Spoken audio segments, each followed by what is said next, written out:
kita semua, sehingga dalam pertemuan pagi hari ini dimudahkan Allah, dan semoga dengan pertemuan ini lahir takliful qulub, adanya kedekatan hati antar orang tua murid, ibu-ibu dengan ibu-ibu, bapak-bapak dengan bapak-bapak, juga dengan pihak sekolah.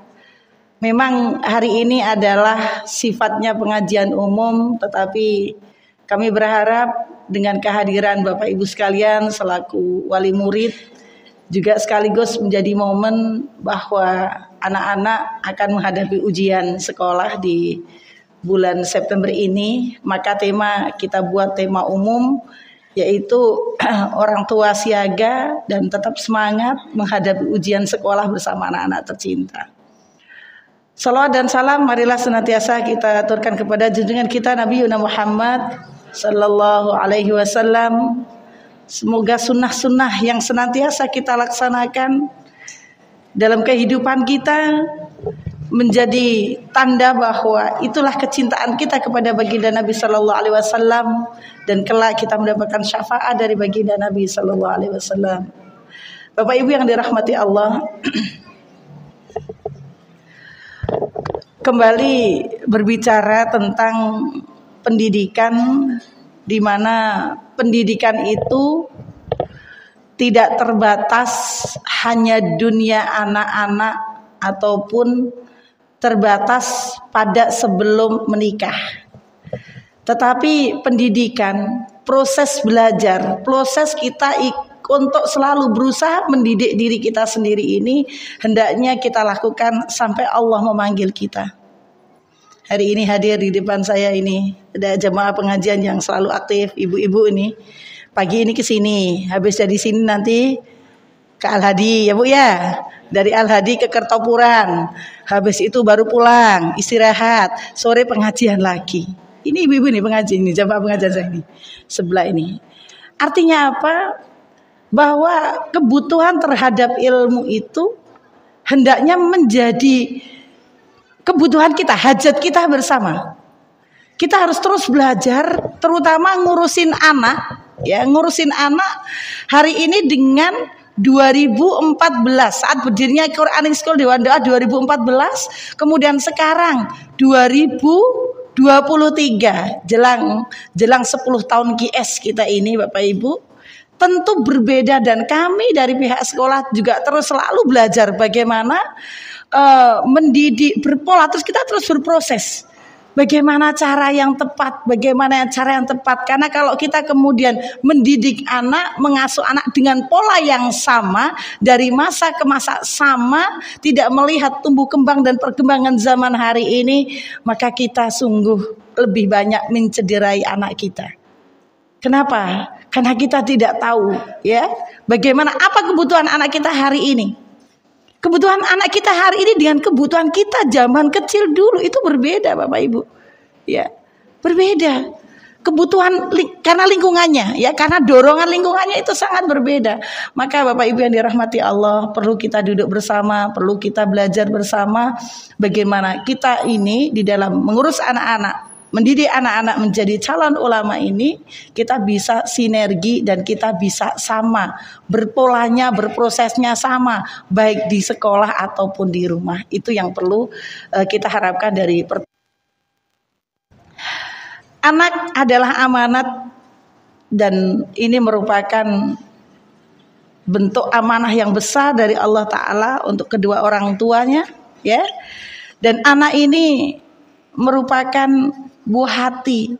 Kalau Imam Al-Ghazali mengatakan anak itu hatinya yang masih suci, apalagi ini anak-anak masih usia SD yang baru masuk, apalagi ya Bu ya, hatinya masih suci, bak mutiara yang masih mentah. Dia belum dipahat, dia belum dibentuk. Dan siapa yang membentuknya? Ya kita orang tua. Kita yang akan membentuk anak kita ini. Mau jadi apa anak kita ini? Dan kami mengucapkan marhaban bikum jami'an kepada Bapak Ibu sekalian yang telah dan masih ya tetap mempercayakan anak-anak kepada kami. Dan sungguh ini merupakan juga amanah yang besar bagi kami, di mana anak-anak ini ya kami tidak ikut hamil, kami tidak ikut merasakan ya kehamilannya, kami tidak ikut merasakan bagaimana tumbuh kembangnya dari sejak di kehamilan sampai bayi, sampai kemudian jenengan titipkan kepada kami nggak tahu perkembangan itu semua. Guru-guru, staf-staf kami juga nggak tahu perkembangan itu semua. Kalaupun ada informasi sangatlah terbatas. Maka dengan itu ya Bapak Ibu, komunikasi yang baik ya dari Bapak Ibu sekalian, kerjasama yang baik, saling memberikan informasi tentang tumbuh kembang anak ini, dan kami sangat terbuka ya atas segala masukan-masukan ataupun mungkin ada hal yang kurang bagi kami sangat terbuka untuk bisa kita diskusikan bersama ya, dan mudah-mudahan inilah salah satu ikhtiar kita untuk memproses anak ini menjadi mutiara yang berkilau, mutiara-mutiara di masa yang akan datang, dan mereka memberikan manfaat yang besar untuk kita orang tuanya juga, izil Islam wal muslimin. Bapak Ibu yang dirahmati Allah,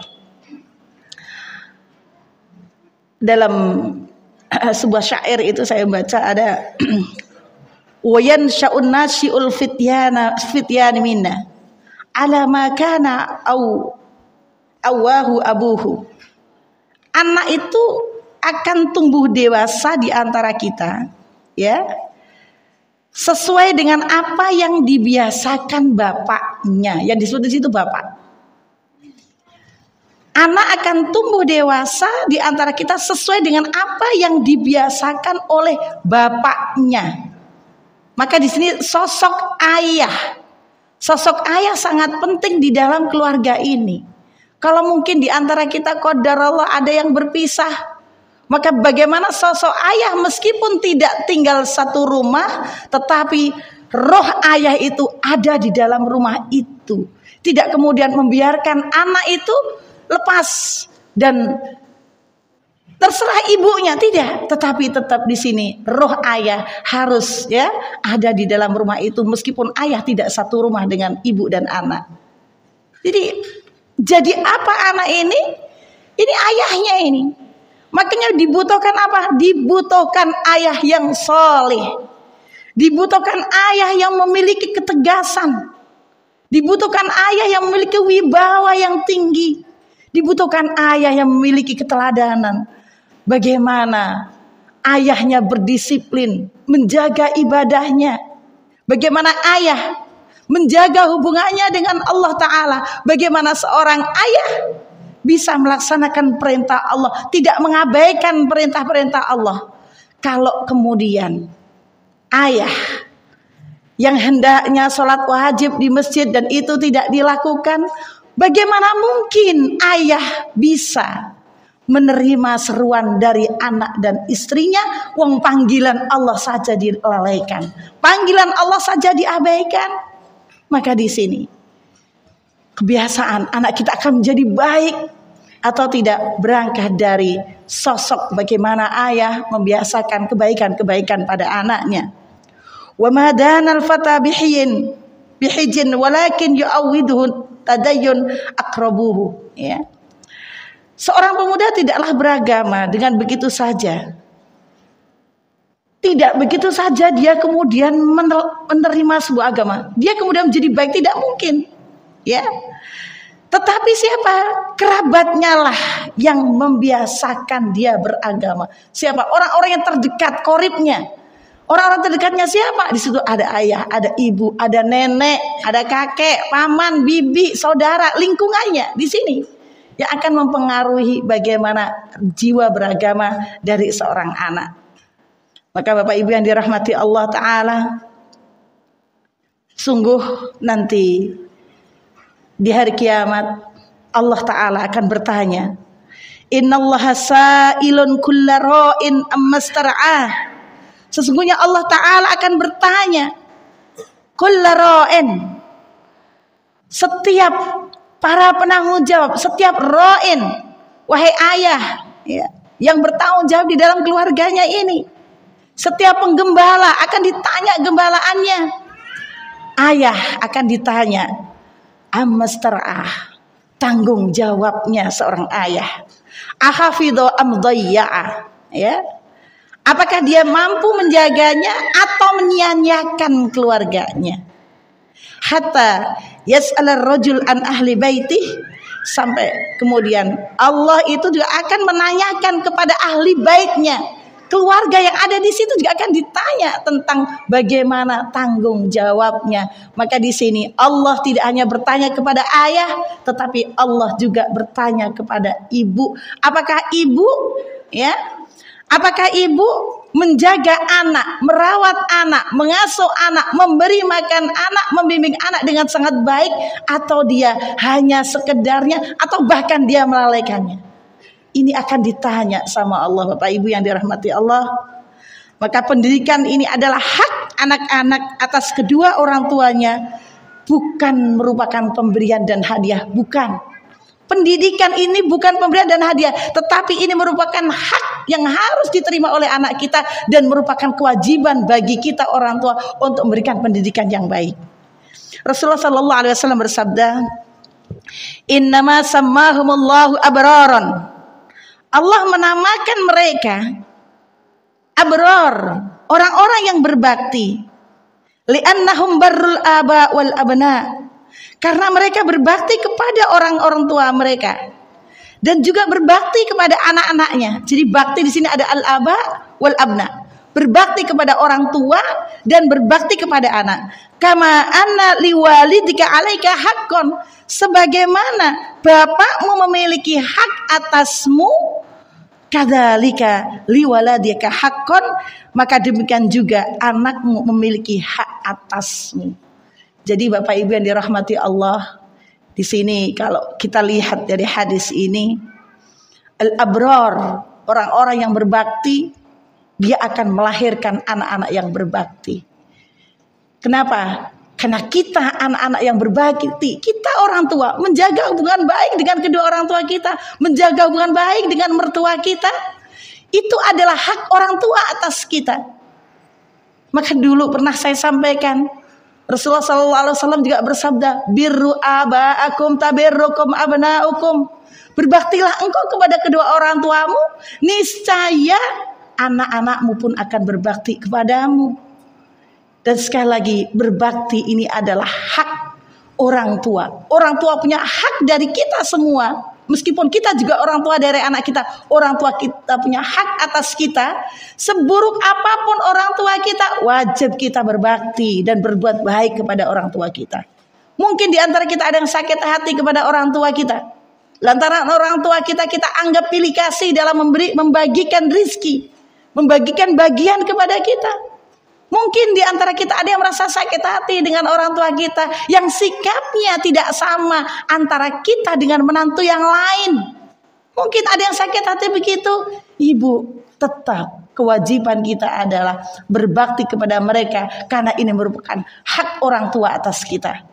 Dan wallahi, semua kebaikan yang kita lakukan hari ini, kita akan menuai hasilnya dari apa? Dari anak-anak al-abrar. Kita akan memiliki anak-anak yang juga berbakti kepada kita, insya Allah. Tidak ada orang menanam kemudian dia tidak memetik hasilnya, tidak ada. Semua yang kita tanam, kalau kebaikan maka hasil kebaikan. Semua yang kita tanam keburukan, maka kita akan menuai keburukan itu. Kalaupun kebaikan yang kita tanam hari ini dan Allah tundakan belum kita terima hari ini, ingatlah bahwa semua hanya butuh waktu. Dan masa tenggang itu, masa menunggu itu, disitulah Allah Ta'ala menguji kita. Innamas sabru inda sadmatil ula. Kesabaran itu ada pada gebrakan pertama, di mana ketika kita sudah melakukan kebaikan, ternyata balasan yang kita terima bukan kebaikan sebagaimana ekspektasi kita, tetapi justru kenapa kebaikan itu yang kita lakukan tidak menghasilkan kebaikan yang nyata di kita. Ibu-ibu yang dirahmati Allah, ini ujian dari Allah Subhanahu wa Ta'ala, ujian kesabaran. Yakinlah, mungkin memang masih Allah tundakan, dan yakinlah bahwa Allah akan memberikan balasan-balasan yang tepat pada waktu yang tepat, insya Allah.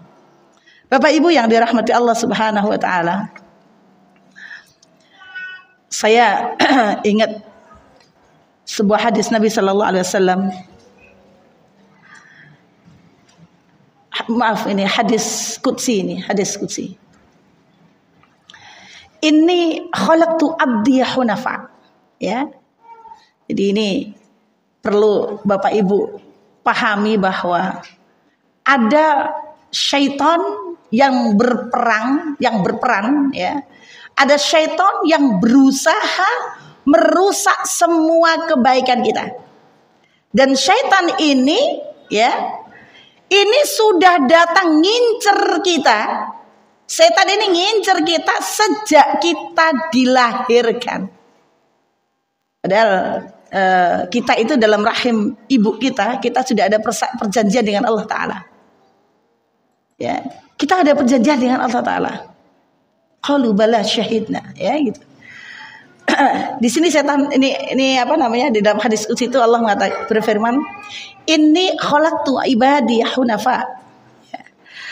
Sesungguhnya aku telah menciptakan ibadi hunafa, ya.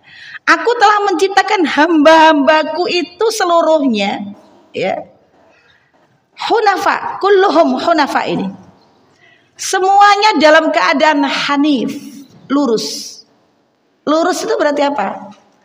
Dia tidak ada kecondongan untuk melakukan keburukan. Dia tidak ada kecondongan untuk melakukan kejahatan. Dia tidak condong untuk melakukan kemaksiatan di saat dia mampu melakukan kemaksiatan dalam sepi, dalam sendirinya. Dia tidak tergoda. Jadi pada dasarnya Allah menciptakan kita itu semuanya hanif. Wa innahum atatuhumus syayatin, ya. Kemudian apa? Setan-setan itu atatuhumus syayatin, setan-setan mendatangi mereka. Yang dilakukan setan apa, Bu? Yang dilakukan setan adalah fajtalathum an dinihim. Setan-setan ini, ya, berusaha memalingkan mereka dari agama mereka. Ini dari anak kecil tuh udah diganggu setan begini nih, Bu. Apalagi yang sudah gede-gede kayak kita nih, udah dewasa, udah tua begini. Oh, setannya tambah ikut tua. Ini setan berusaha memalingkan mereka dari agama mereka. Wa harramat alaihim ma ahlaltu lahum. Setan-setan itu kemudian, ya, mengharamkan apa yang aku halalkan. Wa amarathum ayyushriku bi, ya. Lalu setan itu memerintahkan mereka untuk menyekutukanku dengan sesuatu. Malam unazil bihi sultana. Dengan sesuatu yang tidak pernah aku turunkan bukti padanya. Rawahu Muslim. Jadi kita sudah dimudahkan Allah Ta'ala. Dalam rumah tangga kita punya visi misi yang sama, ingin melahirkan ulama. Lalu kita sudah berikhtiar, berusaha mencari sekolah yang kita bisa sevisi misi, yang kita bisa duduk bersama, berkomunikasi, bagaimana menjadikan anak ini, ikhtiar menjadikan anak ini lebih baik. Kita sudah ikhtiar sampai situ, tapi kita harus ingat bahwa setan tidak berhenti di situ, ya Bu. Justru setan akan berusaha mengusik, akan berusaha mengganggu bagaimana agar program yang kita canangkan, program yang kita ikhtiari ini menjadi sulit terlaksana. Bapak Ibu yang dirahmati Allah, menjadi wali murid Quranic School Dewan Dakwah Surakarta, saya rasa juga bukan pekerjaan yang mudah. Kenapa? Bapak Ibu juga selalu diingatkan oleh Ustadz-Ustadzah, nggih Bapak Ibu? Diingatkan, anaknya udah murojaah belum, ini belum. Mungkin guru-guru QS itu bawel, ya, ngingetin terus. Mungkin begitu. Tetapi sesungguhnya ada kebaikan yang kita harapkan. Kenapa? Karena kita semua meskipun punya visi misi yang sama, setan tidak berhenti dan setan berusaha melalaikan kita. Mungkin guru juga bisa lalai karena guru juga manusia. Dan sangat mungkin juga orang tua juga lalai karena orang tua juga manusia. Maka saya katakan tadi di awal bahwa Allah itu akan meminta pertanggungjawaban kepada kita. Apakah kita bisa menjaga anak kita? Ataukah kita ini melalaikan dia, menyanyiakan dia?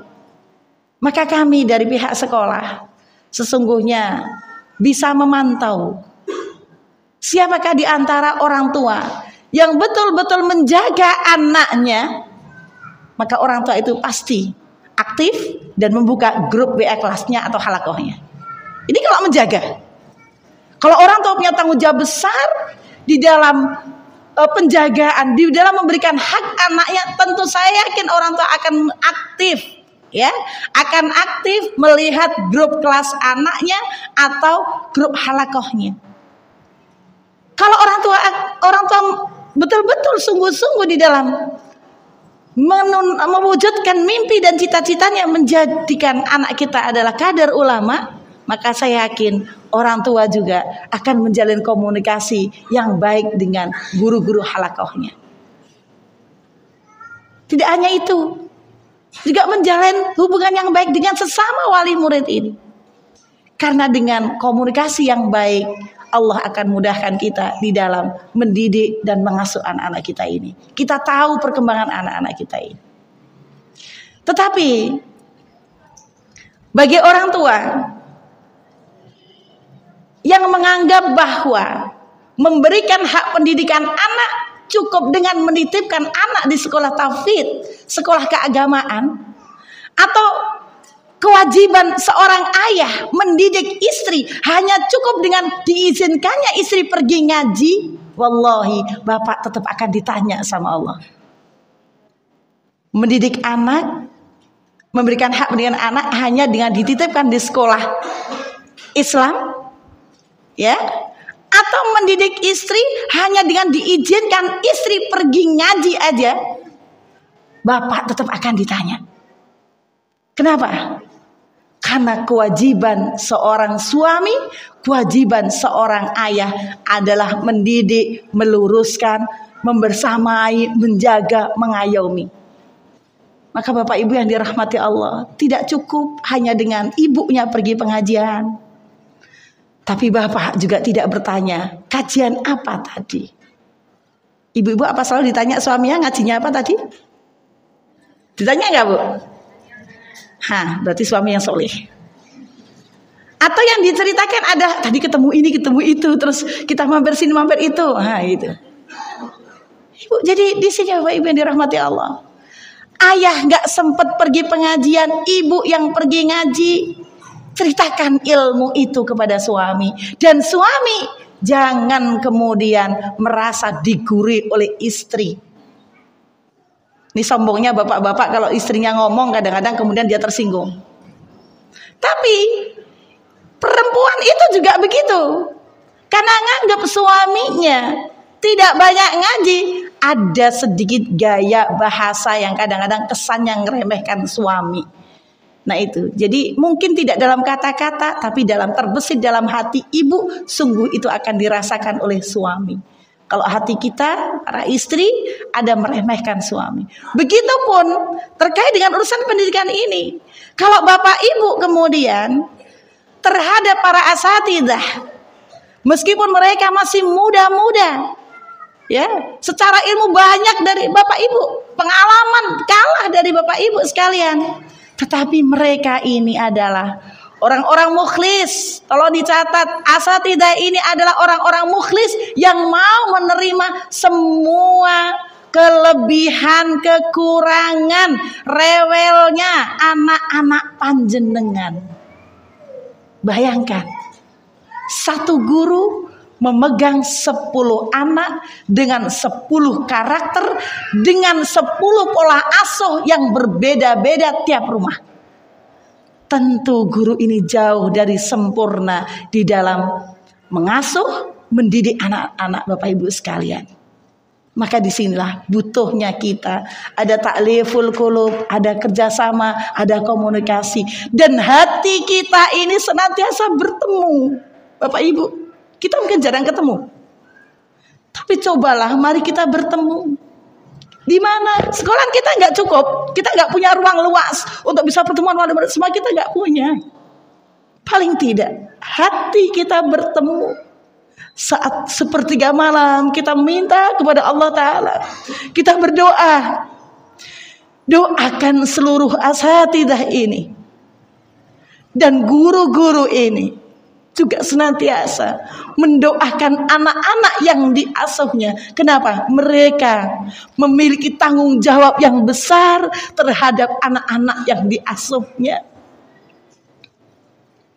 Beratnya seorang guru. Dia harus bertanggung jawab 10 anak kepada 10 kepala keluarga. Dia juga harus bertanggung jawab kepada saya sebagai kepala sekolah.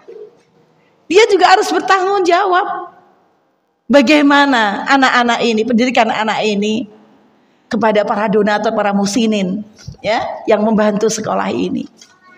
Maka Bapak Ibu yang dirahmati Allah, mari kita selalu bertemu di sepertiga malam.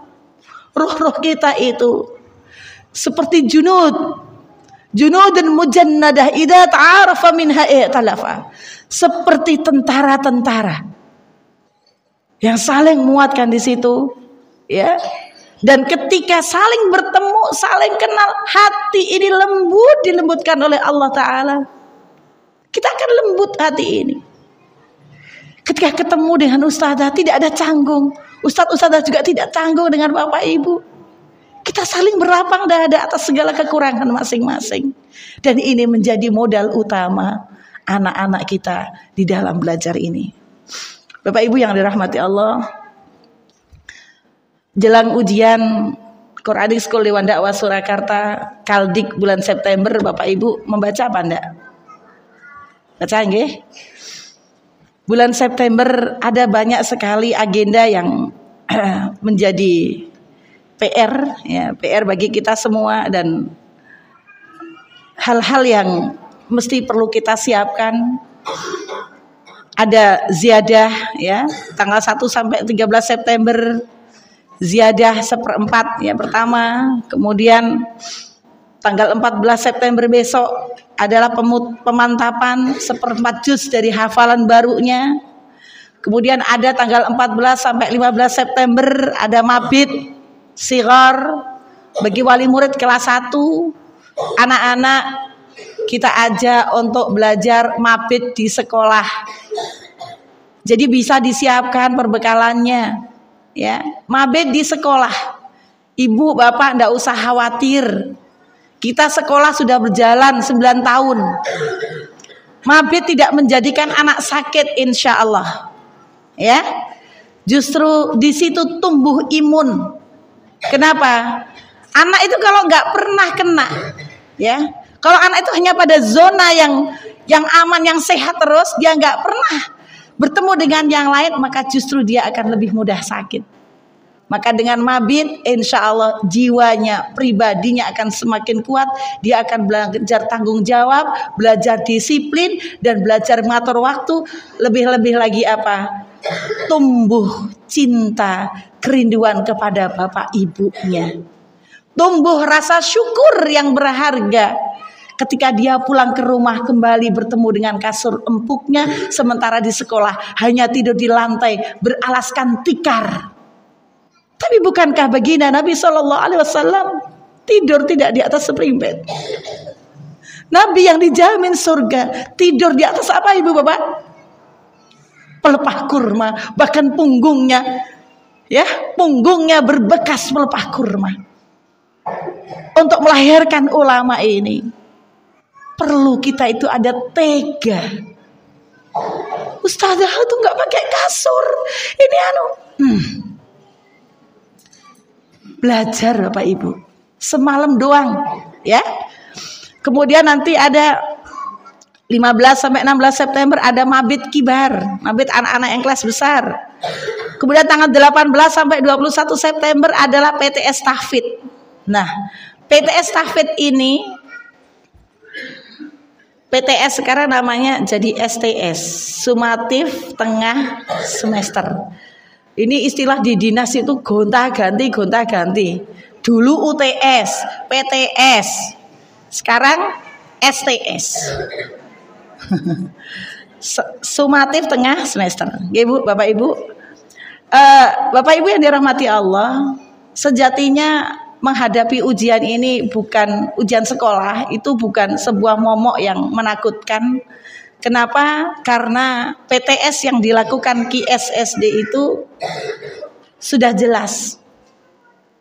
Nggak ada soal yang rumit. Betul nggak Bapak Ibu? PTS tahfidz itu nggak ada soal yang rumit. Ada soal rumit. Soalnya cuma satu. Setorkan hafalanmu nak. Selesai. Ya kan?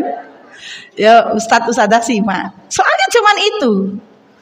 Jawabannya bisa disiapkan dari rumah, dihafal al-dhahri qalbin. Ya. Jawabannya dikuatkan dari rumah sampai sekolah dia menghadap ustadzanya sudah pede. Kenapa? Karena bapak ibunya sudah menginstal dengan kuat di dalam hatinya. Jadi nggak ada yang sulit soal apa PTS-nya QS. Karena kalau PTS-nya mapel dan UAS-nya mapel, itu juga ternyata banyak orang tua yang kadang-kadang juga nggak inget, nggak tahu, ya.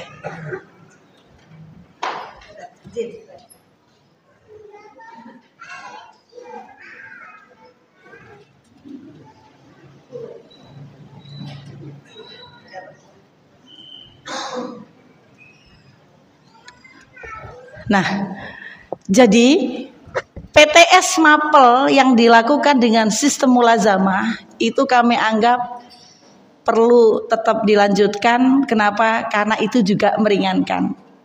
Saya mengingat 5 tahun yang lalu, setiap kali ada ujian, mesti orang tua tegang. Orang tua ikut belajar. Yang orang tuanya punya tanggung jawab besar, dia akan berusaha mencari info, kisi-kisi jawabannya apa begini. Wah ternyata ustadzahnya salah jawabannya, wah komplain ramai sekali di grup. Itu biasa ya begitu. Sekarang sudah tidak ada yang komplain. Kenapa? Anaknya nggak usah belajar di rumah pun, alhamdulillah anak-anak bisa mengikuti PTS dengan baik.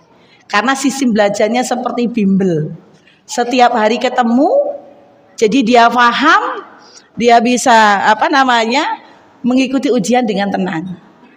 Tinggal PTS tahfidz yang soalnya hanya satu tapi menegangkan. Maka Bapak Ibu yang dirahmati Allah, mendampingi anak untuk ujian ini, Bapak Ibu harus tahu, kenali tipe anaknya penjenengan. Apakah anaknya Bapak Ibu itu tipe anak yang sadar kalau dia sedang ujian, jadi dia kemudian tumbuh semangat belajar, ya, ada ketakutan kalau nggak bisa, atau tipe anaknya jenengan itu cuek-cuek saja, nggak belajar juga nggak apa-apa, santai. Nah, ini kan perlu tahu ini. Yang tegang orang tuanya, yang nyantai anaknya. Tapi juga ada kebalikan.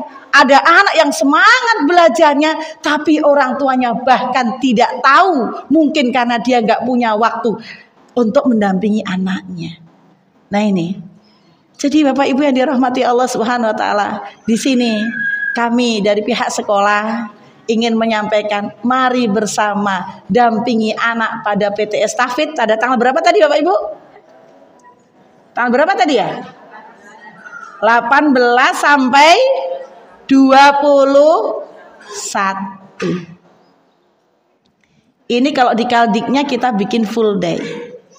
Maka pertanyaan saya, Bapak Ibu mau tetap full day atau pulang siang?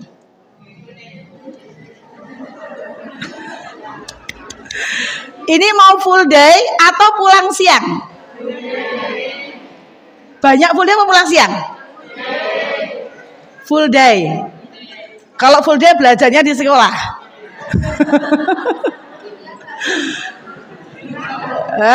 Kalau full day ini belajarnya di sekolah ini. Wah ini.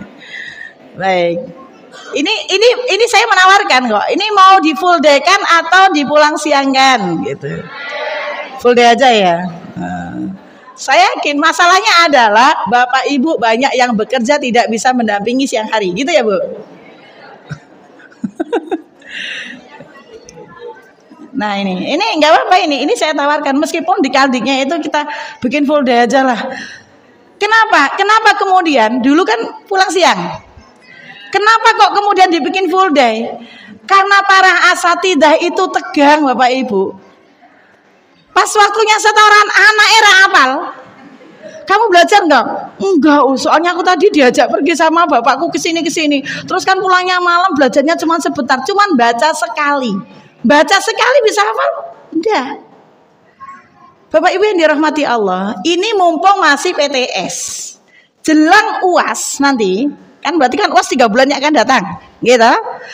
UAS nanti itu kita mulai kan begini, ujian itu bukan materi di trimester kedua, tetapi 1 semester diujikan di semester itu. Ya ini perlu saya sosialisasikan. Kalau dulu misal nih targetnya adalah 1 juz misalnya semester 1 semester 3 bulan pertama 1 juz, 3 bulan kedua 1 juz. Pas UAS yang diujikan hanya juz yang kedua, gitu ya.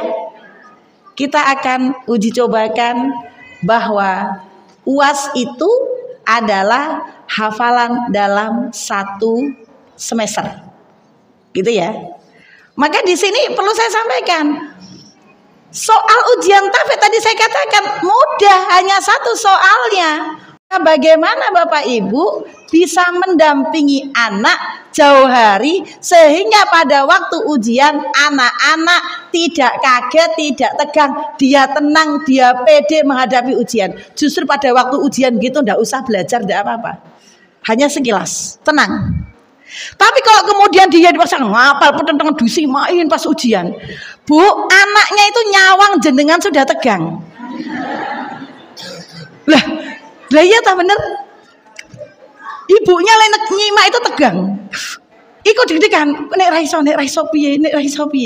Anak itu merasakan apa yang ibu rasakan, dia tegang. Semakin dia melihat ibu dengan ketegangan, dia juga tegang, semakin dia tidak bisa menginstal hafal Quran ke dalam hatinya.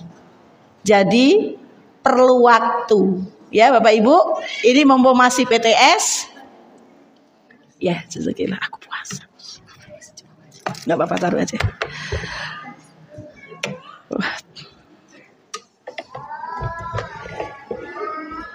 Butuh apa Bapak Ibu? Butuh keistiqomahan.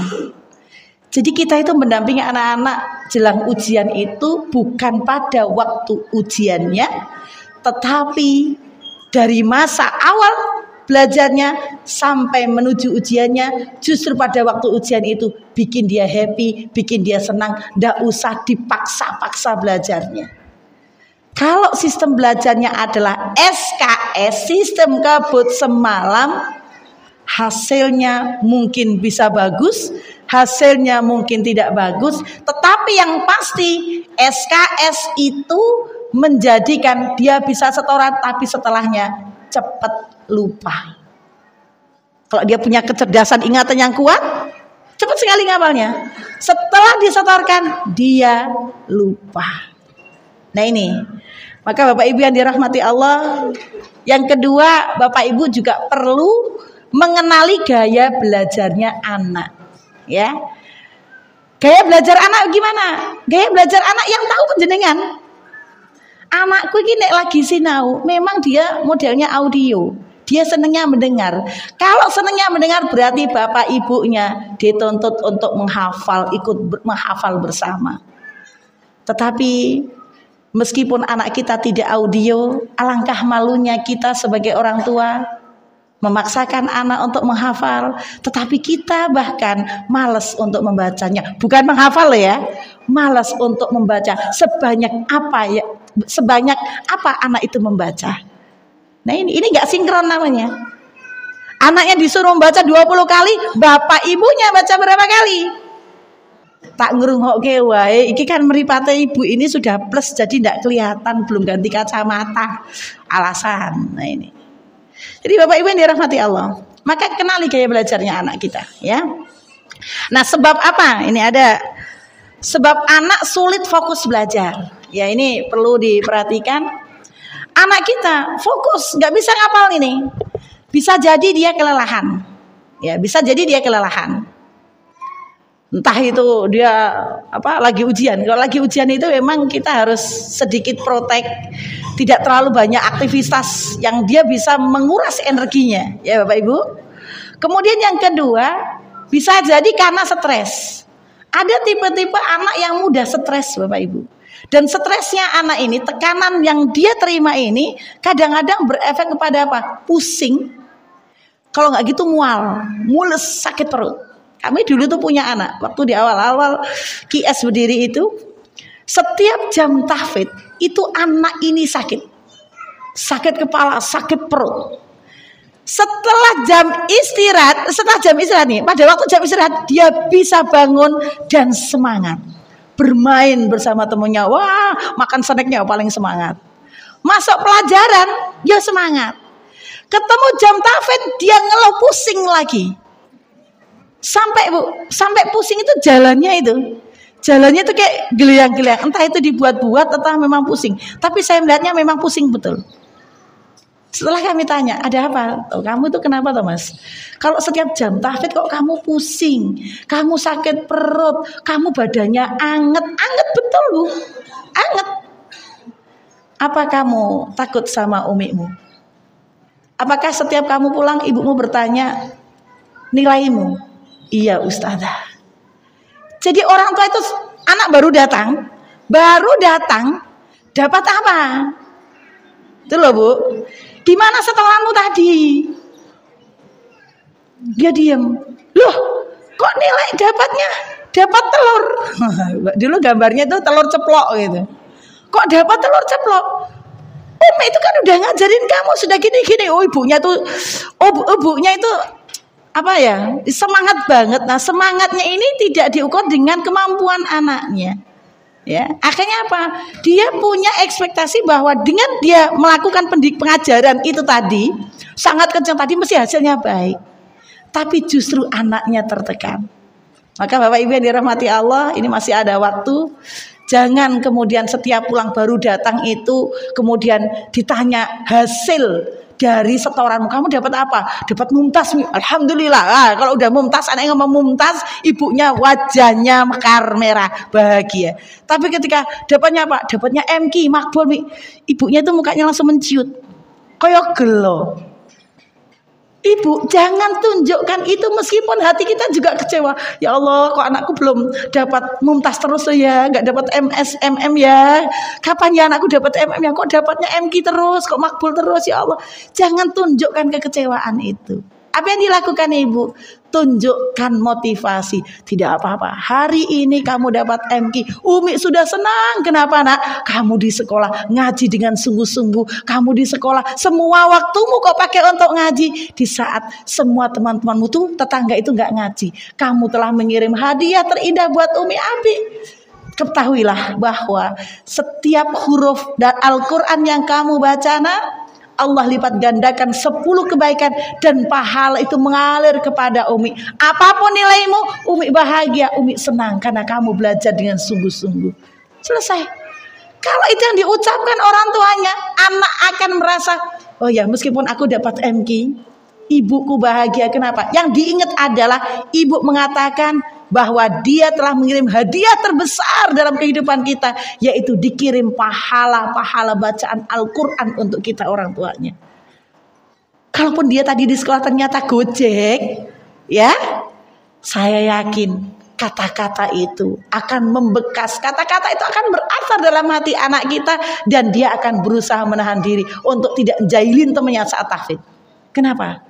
Karena dia ingat kata-kata antum bahwa ketika dia taat dengan ustadzah, ketika dia menjalankan belajar dengan benar, dengan baik, dia sedang mengirim pahala hadiah terindah untuk antum. Meskipun namanya jiwa anak-anak, ya jiwa anak-anak. Kemudian apa yang menjadikan tidak fokus? Bisa jadi kurang tidur. Maka di QS ini tetap kelas 6 pun saya suruh tidur siang. Ustadz-ustadzah tidur semua. Yang nggak tidur kami yang di kantor. Mau tidur takutnya ada tamu. Jadi tidur ini kan rehat sejenak untuk mengumpulkan energi yang besar. Maka Bapak Ibu ndak usah nanya, Ustazah iku tidure kok teng glundung kaya pindang. Ora apa-apa, Bu. Qailulah itu kan hanya sesaat. Tidurnya nyaknya nanti di rumah malam tuh. Ya. Wa ja'alna al-laila libas, ja'alna nauma subata ya. Jadi tidurnya itu ya nanti malam tidur betulnya. Siang itu hanya untuk apa? Rehat sejenak untuk mengumpulkan energi, gitu ya. Jadi kurang tidur juga menyebabkan anak gangguan konsentrasi. Maka hati-hati Bapak Ibu. Saran saya, malam hari tolong HP diumpetin di tempat anak yang tidak bisa menemukan HP antum. Karena kami mendapati anak itu di saat orang tuanya tidur, dia mengambil diam-diam mengambil HP orang tuanya dan dia memainkan HP itu saat penjenengan tidur. Gitu loh. Jadi ini hati-hati ya. Artinya apa? Ketika tidur ya pastikan dia tidur benar-benar tidur. Kalau dulu anak saya karena nggak ada HP, karena anak saya itu hobi baca. Kita sudah tidur, semua udah tidur. Yang namanya Syarif anak saya ini, dia itu kemudian pintu dapur dibuka, bukunya itu taruh di pintu gitu. Dia ndelosor tengkurap, dia baca buku. Bahkan sampai pernah itu malam-malam dimatiin lampunya, dia keluar di teras rumah dia. Kalau rumah saya kan karena kecil ya Bu, jadi pagarnya tinggi, di teras pun insya Allah aman. Itu baca buku saat kita semua udah tidur. Kenapa? Karena penasaran dengan apa yang dibaca. Maka di sini perlu kita juga orang tua ngecek anaknya pas jam tidur. Tidur beneran atau dia ngerumpi sama kakaknya atau dia main HP atau dia malah baca buku. Kalau waktunya tidur, paksakan dia untuk tidur. Istirahatkan, benar-benar istirahatkan. Dan yang berikutnya dalam menjaga kualitas tidur, biasakan lampu diredupkan. Kalaupun ada sinar lampu, bikin remang-remang untuk apa? Menjaga kualitas istirahatnya. Kemudian yang keempat, kenapa tidak fokus? Kita terutama ibu-ibu mungkin juga perlu memperhatikan nutrisi yang masuk pada anak kita. Kalau yang masuk pada anak kita semuanya karbo, ya, penting wareg, kita tidak mempertimbangkan ada protein, ada sayur, ada apa ya, vitamin-vitamin yang dibutuhkan tubuh. Ya di sini anak juga menjadi rodok dedel. Makanya Bapak Ibu yang dirahmati Allah, mulai hidup sehat, ya, atur pola makan dan apa yang dimakan. Pola makan diatur dengan baik dan yang perlu diperhatikan adalah apa yang dimakan anak-anak. Jauhkanlah anak-anak dari banyak mengkonsumsi jajanan-jajanan fast food, ya. Fast food, makanan-makanan siap saji seperti mie instan, makanan-makanan banyak mengandung micin. Sekarang itu gorengan-gorengan semuanya pakai perasa-perasa yang begitu-begitu. Jaga anak kita, apalagi minuman-minuman hari ini banyak gulanya, gula yang sangat tinggi menjadikan badannya dia juga berat. Jadi Bapak Ibu, masalah nutrisi, masalah makanan juga tolong diperhatikan, dan terlebih lagi tidak hanya halal dan thayyibnya ya. Tidak hanya thayyibnya saja, tetapi kita juga perlu mempertimbangkan kehalalan dari makanan itu ya. Kemudian yang kelima, gangguan fisik. Bisa jadi anak kita tidak fokus dalam belajar saat Bapak Ibu mendampingin dia. Mungkin dia sedang tidak enak badan, atau suaranya tiba-tiba berubah. Ternyata dia sariawan, ternyata dia radang, tapi dia nggak berani ngomong sama jenengan. Soalnya kalau lagi setoran terus keliru terus langsung jenengan gitu tuh. Salah, kayak gitu tuh loh Bu. Jadi anak itu terus menahan-nahan rasa sakit ya. Menahan rasa sakit. Jadi perlu komunikasi yang baik dengan anak-anak. Jangan-jangan dia sedang kembung atau mungkin dia kurang sehat badannya ya. Kemudian apa? Dia sulit fokus. Kenapa? Hari-harinya dia sering mendengar berita-berita buruk. Maka tolong jangan berbicara kabar-kabar yang tidak enak di depan anak kita. Atau ketika kita sedang berselisih dengan pasangan kita, tolong jangan di depan anak-anak karena akan mengganggu konsentrasi belajarnya. Atau bahkan kita marahin kakaknya di depan kita, dia bisa terganggu Bu. Ya Allah, aku nanti kayak kalau aku di mana ya seperti itu dan sebagainya. Jadi kabar-kabar buruk ini jangan sampai didengar oleh anak. Kemudian khusus anak putri bisa jadi tidak konsentrasi juga karena perubahan hormon. Ibu-ibu mestinya lebih paham ketika datang menstruasi atau jelang haid, terutama anak putri, biasanya dia juga konsentrasinya menurun, maka bersabarlah dalam keadaan ini ya. Kemudian gaya belajar yang berbeda yang saya katakan di awal, gaya belajar yang berbeda jangan disamakan. Meskipun antum punya anak 3, 4, 5, saya yakin gaya belajarnya tidak sama ya. Jadi Bapak Ibu harus paham gaya belajar mereka. Kemudian sulit fokus belajar bisa jadi karena gangguan eksternal. Gangguan eksternal itu apa? Bapak Ibu juga perlu mendengar curahan hati anak-anak. Barangkali dia punya masalah dengan bestinya, dengan sahabatnya, atau dia merasa tersinggung tadi ada masalah dengan temannya di sekolah, atau mungkin dia merasa tidak diperhatikan oleh ustazahnya, atau mungkin dia punya masalah dengan kakaknya, atau jangan-jangan dia punya masalah dengan bapak ibu. Kenapa? Karena ujian yang lalu bapak ibu menjanjikan memberikan hadiah, tapi bapak ibu lupa belum ngasih hadiah. Ini bisa mengganggu konsennya. Ngapain aku sungguh-sungguh ternyata juga nggak dikasih hadiahnya. Begitu tuh. Ini kadang juga mengganggu belajarnya. Kemudian yang terakhir kemungkinan ada gangguan belajar seperti kalau anak kita ternyata naudzubillah min dzalik kena ADHD ya, atau kena ADP, atau mungkin anak kita disleksia. Tolong wali murid yang kelas 1 diperhatikan tulisan anaknya. Kalau tulisan anaknya kebalik-balik, nah ini berarti perlu terapi khusus, nggih. Itu gejala-gejala disleksia ya. Dan Bapak Ibu enggak usah marah, enggak usah kecewa. Karena dulu saya terus terang saya itu pernah menyampaikan ini gejala disleksia, orang tuanya nggak terima, dicabut anak ini, dicabut anaknya, tunggakannya banyak, kita bantu, tetap dicabut. Bukan masalah apa, tidak siap tua menerima kekurangan apa, dan sederhana. Ketika dia punya kesulitan itu, kita tahu lebih dini justru bersyukur dengan kekurangan anak kita. Ya, gangguan belajar jadi apa? Mohon maaf, ada gangguan nasab. Dan perlu kami sampaikan terakhir penutup akhir kalam saya, anak-anak selalu kami sampaikan, belajar bukan untuk mencari nilai. Ini ya Bapak Ibu, untuk meluruskan niat belajar.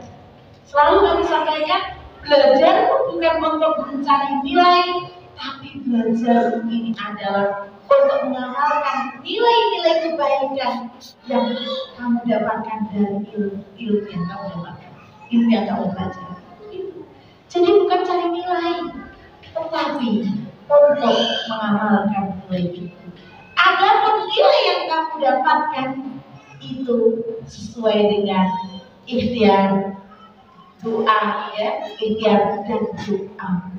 Kalau kemudian kamu sudah berikhtiar dan doa itu belum diijabah Allah, yakinlah bahwa hadiah itu, bonus itu masih disimpan sama Allah. Kamu akan mendapatkan bonus yang lebih besar insya Allah selama kau taat kepada Allah dan Rasulullah, selama kau mematuhi dan melaksanakan tugas-tugas. Barakallahu fikum jami'an, mungkin itu yang bisa kami sampaikan Bapak Ibu yang dirahmati Allah.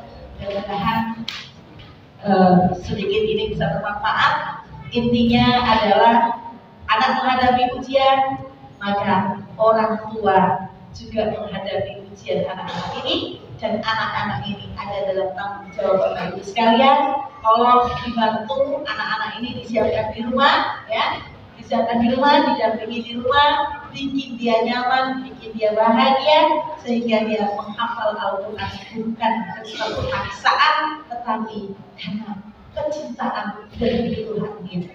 Barakallahu fikum jami'an. Aku itu Assalamualaikum warahmatullahi wabarakatuh. Jazakumullah khairan katsiran kepada Ustadzah Ummul Imamah yang telah menyampaikan tausiahnya pada pagi hari ini.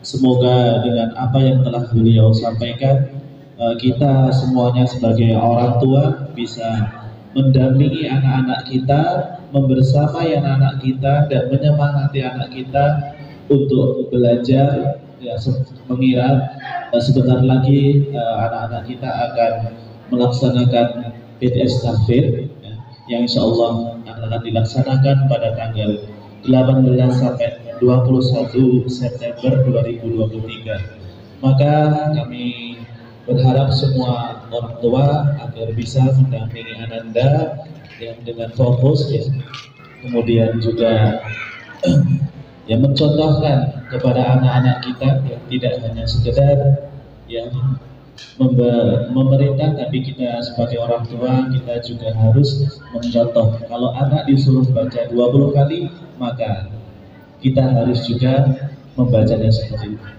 Baik Abi Umi yang kami hormati, mengingat tadi waktu awal acara tidak dibuka, marilah kita akhiri kajian pada pagi hari ini dengan membaca hamdalah dan doa kifaratul majelis bersama-sama. Alhamdulillahirabbil alamin. Subhanakallahumma wa bihamdika asyhadu an la ilaha illa anta astaghfiruka wa atubu ilaik. Billahi taufiq hidayah. Wassalamualaikum warahmatullahi wabarakatuh.